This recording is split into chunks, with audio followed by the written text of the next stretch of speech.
Return to Silent Hill. This will be a spoiler review. I have a review up on my blog, soundofbettermyhead.com. I tried to keep that spoiler free if you want to check that out first. Obviously, this will also be a spoiler to the video game, Silent Hill 2, which the movie is based on. I ended up giving this movie a 1.5 out of 5. It's one of the lowest rating movies I've had in a while. I actually even flirted with giving it a 1 star, but there was just enough respect of the game to not call complete dog shit, but it was not good. The same director directed the very first Silent Hill film, which was based on the first Silent Hill game. I thought he made a lot of changes. I thought this kind of kept that from being a solid interpretation of the game. I didn't mind him adding Pyramid Head into it just because that's the most well-known villain in the franchise, if you want to call him that. So I understand trying to put the big guns in the first movie to try to get people in because there are other games you might want to adapt. But some of the other changes, they weren't egregious, but it's just like, it's not really doing anything for me. But I thought it was an adequate adaptation. This time around, I think he misses the mark completely. Story-wise, again, spoilers for the game and the movie. In the game, your character, you play as James, you get this letter from your wife saying, meet me in Silent Hill. She's been dead for 3 years, so that's pretty bizarre, obviously. So he goes to this town to try to figure out what happened. He meets a few people on the way, which their backstories become pretty interesting. And then when you get to the end, it turns out Silent Hill has essentially become like a purgatory. So the people that are there are basically being punished for something, usually something they did and they want to be punished for. And everything that most of what James sees is tied to the fact he's subconsciously punishing himself for basically Mary's death, because he did end up giving her a mercy killing. And it wasn't so much to put her out of her misery, it was more to put him out of his misery, because watching his wife and the way she was, he just couldn't take it anymore. And then there was multiple endings depending on how you played the game that more or less made sense to what your actions were. I mean, it wasn't super blatant which ending you were going to get, but that was just of the game. The movie, it starts off about the same. James gets this letter from Mary, except this version, they never got married. It's just his ex-girlfriend. And he's trying to find her, and weird shit's happening, and he meets weird characters. And they really don't have that much to do with the story, some of them, and some of them, they changed them pretty drastically from the game, so it's like they're in name only, basically. And then halfway through, he finds out, no, Mary died, and then this is all in his head. Then he's, I guess, just decides to finish the fantasy off in his head, and it has this bizarre, it almost takes one of the classic endings from the game. I almost gave it credit for that ending. All right, they went with the in-water ending, where James realized his wife is dead, and he just drove her body and himself into a lake and killed himself. Matter of fact, it was the first ending that I got when I played it. So it was kind of like, all right, at least they went with the ending. But then they did this bizarre Groundhog Day thing where he gets a second chance. I'm assuming that was it all in his head? Was he dead? I don't know. That was just confusing, and it seemed to have nothing to do with what happened. He forgave himself for what happened with Mary, so he gets a second chance. It was really fucking weird, and it just put a capper on a mediocre movie, bad movie, really. And we'll go back to the characters.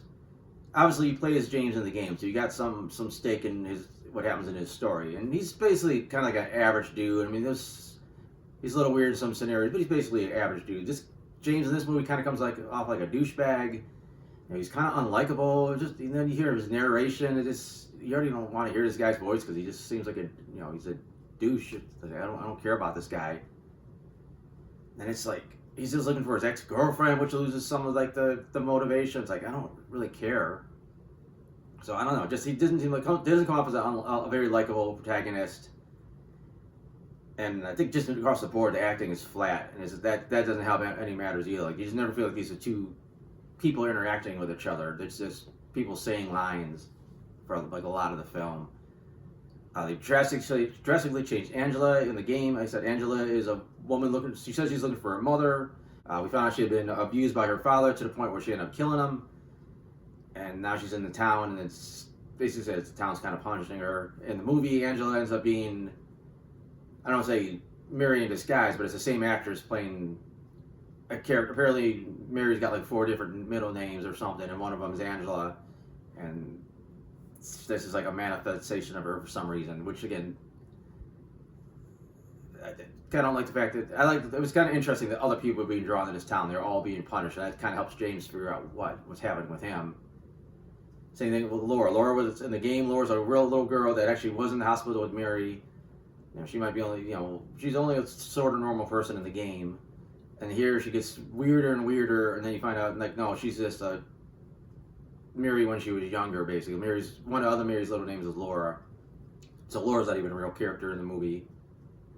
So she loses, like, all meaning. Like, she's just annoying most of the movie, and then the fact out she's not even real, just kills it all together, as opposed to, like, no, she knew Mary, she kind of knew what James did, like she did in the game, and that was a little bit more impactful. And then Eddie's just in it just to be in it. Like, starts off the same, but later on, Eddie gets crazier and crazier in the game. He gets to the point where he starts trying to kill James, so he has to fight him to the death. And then here, he just shows up once. He's kind of weird and kind of a dickhead, and that's it. You never see him again. And it's like, they only put him in there because fans will be like, oh, where's Eddie at? And that makes it even weirder because everybody else there is in James's imagination, it seems like, except for Eddie. He's like the only real guy that wandered in there. He's like, oh, I'm going to stay because, no one else is around, so this is kind of cool. Then, of course, obviously, there's Marie, who in the game is Maria, who is actually fake. She's created, it's like a perfect kind of sexualized version of Mary that James creates. And she's always a little off-kilter in the game. She's always a little weird. She's always saying weird, inappropriate stuff. You don't get as much of that here. Like, a couple times you get it, but not really. And it's just like, I don't know.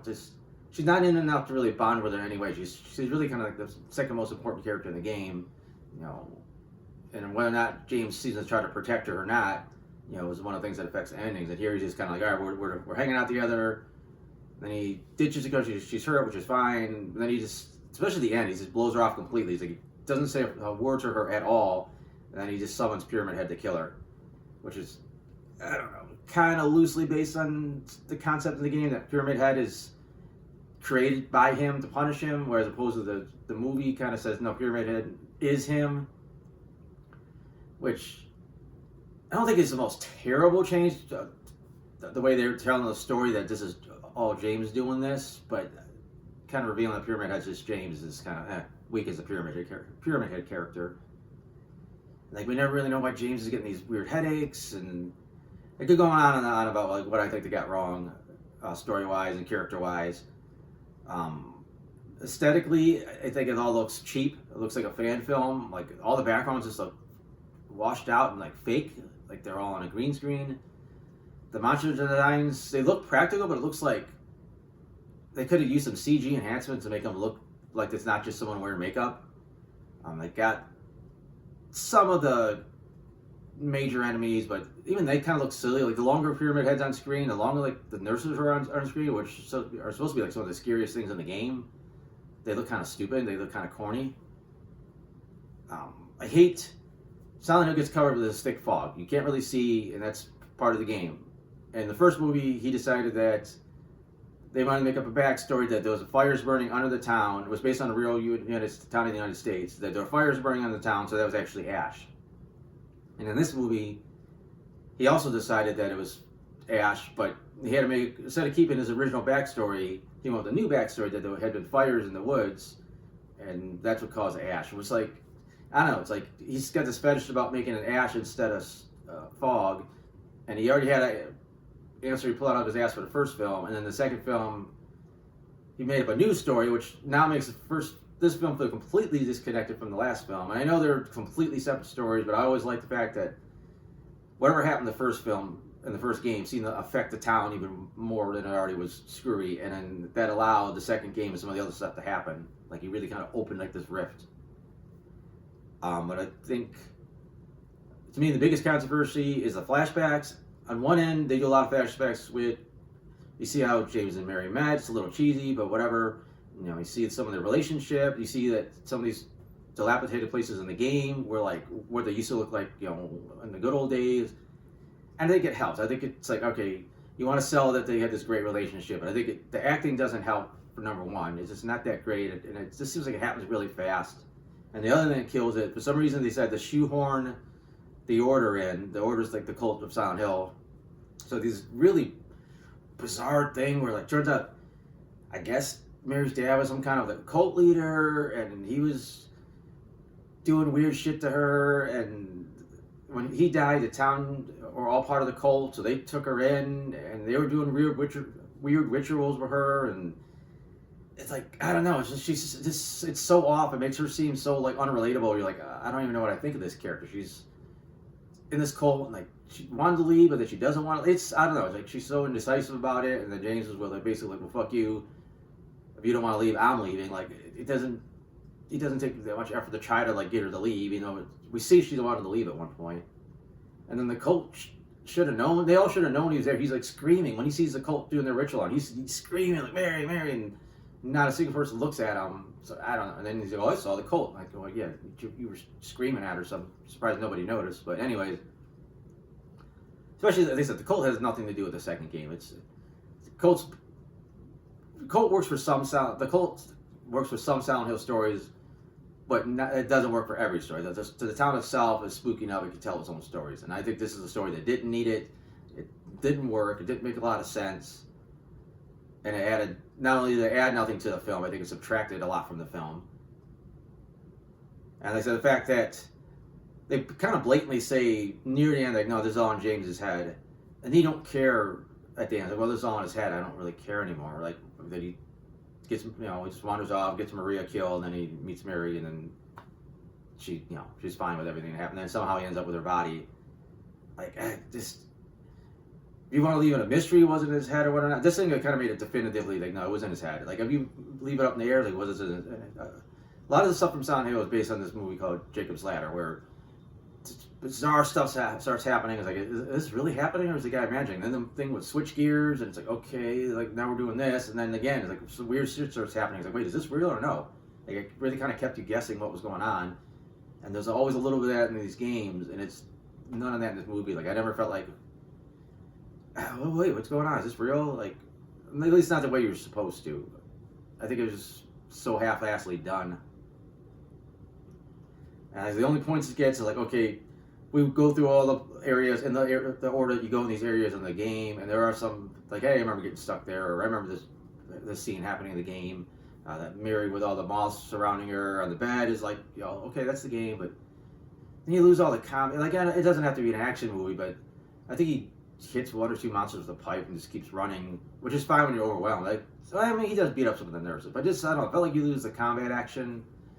I wish he had, kind of feel he could have fought back a little bit, especially when he was trying to protect Mary. She gets stabbed once, and that's the last time they're really in any kind of danger. Or Maria gets stabbed. Same diff, I guess. I don't know. I think I just kind of ran it as much as I want. I just feel the game's pretty complicated to adapt, I would assume, because there's a lot of nuance in there. It's you're playing the game, you're getting involved in it as the player. So that makes the script and the characters the actors do a little bit more heavy lifting, but you want to adapt it. And I think they just fall short in pretty much every level. And I guess I could excuse the cheapness of it, of the story was compelling and the acting, everything was kind of coming together. Okay, the background looks a little shitty, but I'm still into it. I think it would have been unacceptable, but it's not. So I don't know. That's about it. I probably talked about it for too much. I don't think there's anything a lot of people are interested in. So I don't know how many people are going to even watch this review. But I do have like I said, the spoiler-free version of this review up. I got other movie reviews. I got some TV show reviews. I got comic strips that I do. Those are all at soundandbettermyhead.com. So if you want to check that stuff out, that's awesome. None of that. Thanks for watching.